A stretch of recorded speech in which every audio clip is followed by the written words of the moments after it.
Salut les loulous, on revient en probabilité. Cette fois-ci, on va parler des probabilités continues. C'est quelque chose d'assez délicat.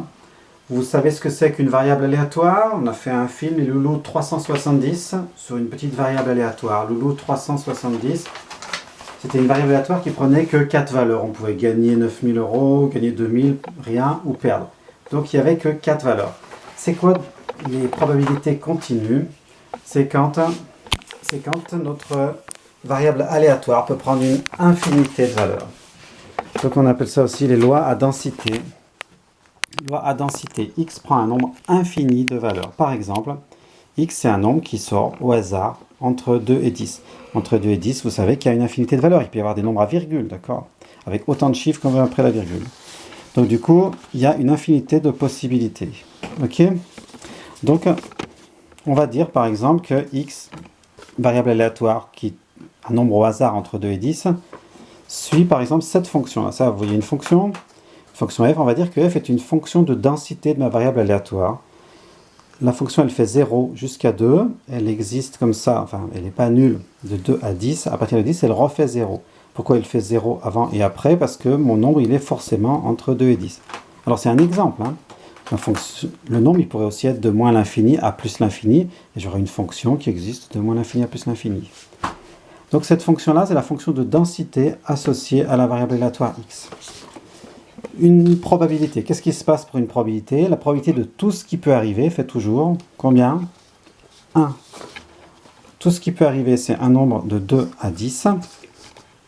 Tout ce qui peut arriver là, c'est donc l'intégrale de 2 à 10. Oui, puisqu'on est dans les fonctions, puisqu'on est dans les trucs continus, pour calculer la probabilité, on va faire une intégrale. L'intégrale de 2 à 10 de f de x dx doit faire 1. C'est-à-dire tout ce qui est hachuré en violet ici, ça doit faire une unité d'air. Ok? Après, comment on fait pour calculer la probabilité que x soit entre deux nombres, par exemple entre 6 et 8? Comment je calcule la probabilité que mon nombre sorti au hasard x soit entre 6 et 8? Eh bien, on fait l'intégrale de 6 à 8 de la fonction de densité. C'est-à-dire sur un dessin, ça c'est la fonction de densité entre 2 et 10, d'accord? C'est toujours ma loi qui existe de 2 à 10. La probabilité que mon nombre x soit entre 6 et 8, c'est l'intégrale de 6 à 8, c'est-à-dire c'est la zone hachurée en vert ici. Ça, ce sera la probabilité de tomber entre 6 et 8. Ok? C'est quoi la probabilité que x fasse 7? Exactement 7 par exemple. Eh bien c'est 0. La probabilité de faire un nombre tout seul, ce que j'appelle un nombre isolé, c'est toujours 0. Pourquoi? Parce qu'un nombre isolé, c'est un nombre parmi une infinité de valeurs. On a dit qu'entre 2 et 10, il y avait une infinité de valeurs. Donc la probabilité de faire pile poil 7, elle est 0. Attention, c'est très curieux ça, parce que, que mon nombre qui sort au hasard, il peut faire 7, ça peut arriver. Et pourtant, la probabilité que ça arrive, c'est 0. Il arrive sans arrêt des choses qui avaient une probabilité nulle. On vous a dit avant, dans les plus petites classes, qu'une probabilité de 0, c'était un événement qui n'arrivait jamais. Eh ben non, finalement, pas pour les choses continues, d'accord? Une probabilité de 0, c'est quelque chose qui peut arriver. Et pourtant, toutes les valeurs isolées ont une probabilité de 0. La probabilité que x égale 5, c'est 0. La probabilité que x égale 4, c'est 0. Ainsi de suite. Dès qu'on a une valeur isolée, c'est 0. Pourquoi? Parce que ce trait-là n'a pas d'épaisseur, d'accord? Bon, là, il est un peu épais parce que j'ai pris mes gros crayons gras. Mais en théorie, ce trait-là n'a pas d'épaisseur, d'accord? Il n'y a pas une épaisseur comme là, il y avait entre 6 et 8. Là, j'avais une épaisseur. Une valeur isolée, j'ai pas d'épaisseur. Donc, toutes les valeurs isolées ont une probabilité nulle. Il découle quoi de ça? Eh bien, il découle qu'on ne va pas s'embêter avec plus petit ou plus grand, puisque de toute façon, les valeurs isolées, elles ont une probabilité nulle. La probabilité d'être entre A et B avec inférieur ou égal, c'est pareil que d'être strictement comme ça plus grand que A, ou pareil que d'être strictement plus petit que B, ou pareil que d'être strictement plus petit, enfin strictement des deux côtés.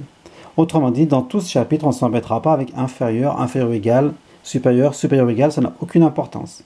D'accord? Vous mettrez ce que vous voudrez, inférieur, inférieur ou égal, comme vous voudrez.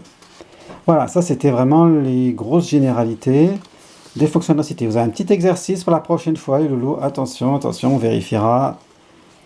Donc, exercice. X est une variable aléatoire qui est sur 3 9 cette fois-ci. C'est plus sur 2 10, comme tout à l'heure, c'est 3 9. De fonction de densité f de x égale 1 sur 234 x carré. Ça, c'est la fonction de densité associée à x, d'accord? C'est-à-dire ça correspond à ce que j'ai fait en rouge. Alors là, c'est pas la même, hein, c'était un autre exemple. Mais ce truc-là, là, c'est 1 sur 234 x carré. Première question, vérifier que l'intégrale de 3 à 9 de f de x dx fait bien 1. C'est ce qu'on a dit tout à l'heure. Sur la zone complète, ça doit faire 1. D'accord, c'était ça. Donc ça, vous allez le vérifier par le calcul. Hein. Vous savez calculer l'intégrale, normalement. Hein. On fait la primitive en haut, moins la primitive en bas. Je vous laisse voir ça. Deuxième question, calculer probabilité que x soit entre 4 et 7.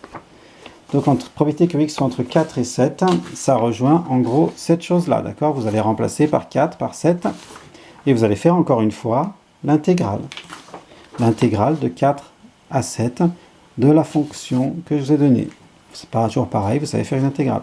Probabilité que x soit pile poil égal à 5. Je vous laisse méditer avec ce que je viens de raconter. En orange, un petit piège bien cruel. Probabilité que x soit entre 8 et 12. Voilà, vous faites tout ça et la réponse dans un prochain film. Je vous dis au revoir, bonne soirée. N'oubliez pas de me mettre des likes. Des likes. Quoi, like? On dit like? Bah oui. Oh, qu'est-ce que j'apprends là? Bon, au revoir quand même.